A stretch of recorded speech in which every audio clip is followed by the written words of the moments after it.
Hitler prohíbe la publicación del diario.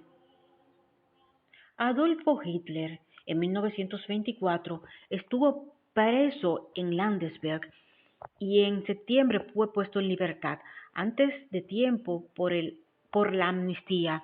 En Landesberg tuvo sus apocalípticas visiones de odio, por el cual finalmente fueron sacrificados 6 millones de judíos muertos en la guerra, mientras él, en su fortaleza de Landesberg, escribía su propio libro, Mein Kampf.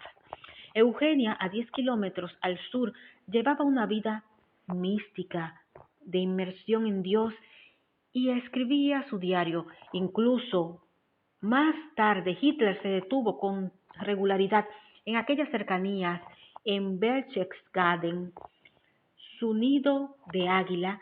Hitler prohibió el diario de Eugenia. El reino milenario de Hitler se desvaneció después de 12 años. Su lucha termina con su suicidio en el búnker de la Cancillería del Reich en Berlín. El diario de Eugenia, en cambio, lleva a un sinnúmero de personas una nueva esperanza por el reino de Dios que nunca perecerá. La iglesia parroquial de Val. Por la tarde, acompañados de la princesa Ludovica, pudimos visitar el castillo de Val, donde Eugenia pasó la mayor parte de su vida y en la cual también nació su diario.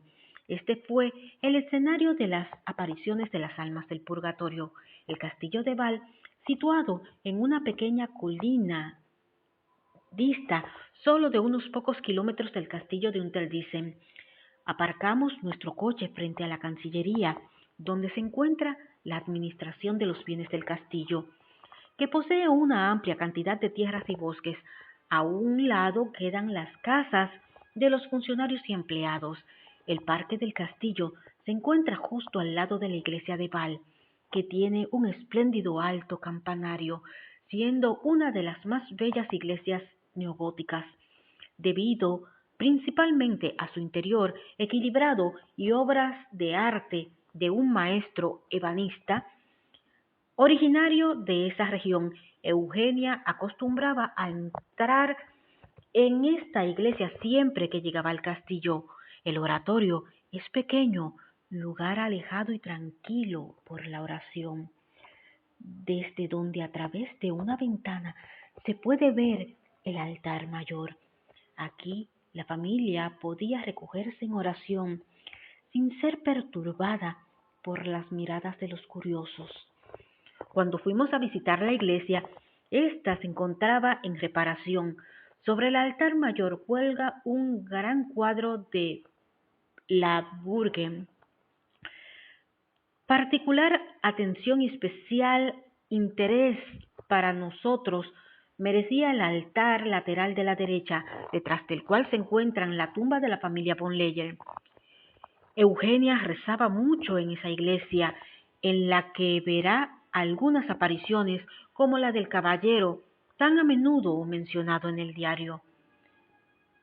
Visita al castillo de Val. Subimos una rampa y enseguida llegamos al castillo de Val. A la derecha se encuentra la fábrica de cerveza, que ya en la Primera Guerra Mundial producía cerveza. El castillo de Val, muy visitado después de la Segunda Guerra Mundial por los estadounidenses, es llamativo por su amplia vista. Las habitaciones, ante todo, el gran y el pequeño comedor, la sala de escritura, el salón para fumar y otras de gran interés por su decoración única. Me causó una especial impresión en el gran cuadro de óleo con la imagen del príncipe elector Giovanni VI von Leyer, obispo de Treveris, desde 1556 a 1567. La habitación, que fue de Eugenia, se encuentra al oeste. Mide 5 por 5 metros, según nos dijo la princesa Ludovica. La habitación ya no se conserva como entonces, solo la estufa y la posición de la cama están como alguna vez. Quien haya leído el diario sabe que en esta sala Eugenia debió ver, experimentar y soportar cosas terribles. A menudo llegaba hasta la pérdida de la conciencia. Había, sin embargo, que Dios siempre le daría una nueva fuerza para soportar y sufrir la reparación por las pobres almas. Se puede decir, sin lugar a dudas, que ella llegó a la santidad en el castillo de Val y Unterdicen. Cuando salimos de la habitación de Eugenia, se oyó un ruido ensordecedor que hizo temblar todo el castillo. La princesa nos explicó que allí cerca había un aeropuerto de la OTAN y que el castillo sufría mucho con el estruendo de los aviones, especialmente cuando sobrepasaban la barrera del sonido. La familia de von Leyer. La estirpe de los von Leyer dio a la iglesia muchos hombres y mujeres que tuvieron en vida de la iglesia un importante papel. He aquí algunos de ellos. Gregorio II, obispo de Treveris, 1533, fallecido. Simone Abad de Santa María Lage, fallecido en 1512. Bartolomeo II, decano de Treveris, fallecido en 1587. Margareta Abadesa, fallecida después de 1553. Carlos Gaspere II, arzobispo y príncipe elector de Treveris, fallecido en 1776. Damiano Artado, obispo y príncipe elector de Mainz, fallecido en 1770. Ana Eleonora, priora de Engelforten, fallecida en 1698. Damiano Federico, canónigo de Colonia Mainz-Würzburg, fallecido en 1817. Francesco Vino Silvestro, canónigo de Erzburg, Bernberg, 1809. La dificultad de llevar una doble vida. Eugenia de von Leyer tuvo que vivir una doble vida, algo bien duro para su espíritu, como se podrá constatar a lo largo de su diario. Solo el pequeño príncipe heredero Wolfram y sus animales, gallinas, perros de la casa, vieron las apariciones que nadie más. Ella no podía hablar con nadie más que con su director espiritual, cosa que para ella, mujer, no debió haber sido fácil. También es de notar una tal invasión de lo sobrenatural, posiblemente y solamente por un especial permiso de Dios, no es poca cosa, como una simple transmisión de televisión que nos permite ver un país desconocido. Lo que nosotros experimentamos en nuestra vida terrena queda siempre, más o menos, en un plano superficial. El contacto con el más allá es algo mucho más complejo. Aquí debe intervenir Dios directamente o, de lo contrario, el hombre no sería capaz de soportar algo semejante.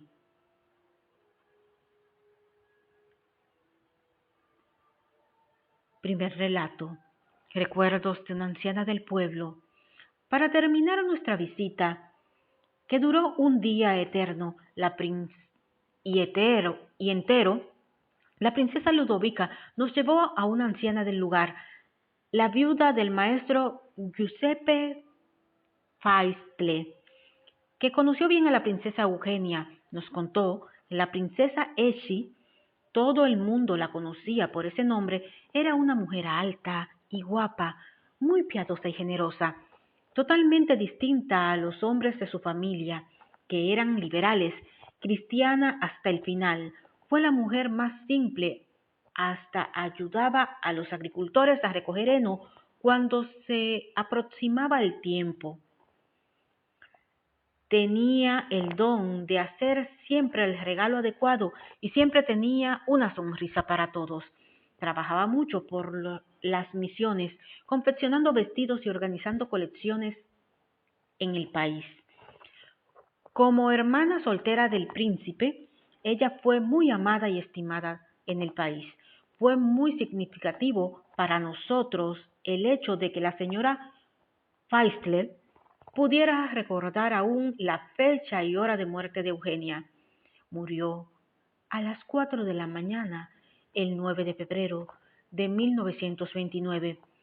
En una carta fechada el 7 de febrero de 1979, la señora Feistler nos comunicó algunos detalles más. La princesa Eugenia quiso entrar en un convento, pero no fue aceptada debido a su bajo estado de salud. Intentó en otros, pero no pudo. En Val había la costumbre de que cada princesa al morir obsequiaba su vestido de esposa a la parroquia. La madre de la princesa Ludovica, María Nieves Rufo de la Escaleta, nacida borgoñese en Roma, obsequió a la parroquia una magnífica vestimenta azul clara, floreada con bordes plateados. El padre Farshid solamente la usaba en las fiestas de Nuestra Señora. Ahora estas piezas parecen haber pasado de moda. Una profunda fe en las almas del purgatorio. Los alrededores del castillo de Unterdisen son llamados el Valle de los Zorros.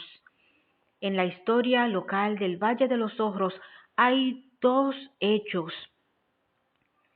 que vale la pena recordar. En referencia del diario de Eugenia, se dice que en aquellos alrededores hubo una fuerte creencia en los espíritus. Alguna vez esta creencia estuvo difundida por todo el pueblo, no nacido de alguna habladuría, sino, como lo anota la parapsicología, existen motivos reales. Sin embargo, parece que la gente del Valle de los Zorros tiene como unas antenas especiales para percibir todo el mundo. Esto se confirma en el hecho de que en el año de 1694 fue fundada la Hermandad para socorrer a las almas del purgatorio. Aquí, en la tierra, podemos esperar en la misericordia de Dios, pero en el purgatorio, en cambio, rige solo la justicia. Que en el Valle de los Zorros prevalece un claro sentido de justicia, lo confirma el siguiente dicho, que se encontraba sobre la vieja posada de Oberdisen. Oh juez, juzga con justicia. Dios es juez, tú eres siervo. Si tú juzgaras injustamente, Dios a su vez te juzgará.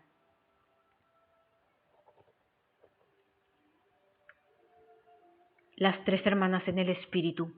Por aquellos alrededores vivieron dos mujeres que, al igual que Eugenia, tuvieron la experiencia con el más allá, quienes en Mónaco, en el año de 1721, se encontraron para tratar de temas espirituales. La beata María Crescencia de Hers, del cercano Kaufbeuren, y Ana María de Linmeyer. Ana María de Linmeyer, como Eugenia, por mandato de su director espiritual, escribió un diario sobre los difuntos que se le aparecían. Nota: el libro traducido del alemán al italiano lleva el nombre de Il mio rapporto con le anime del purgatorio.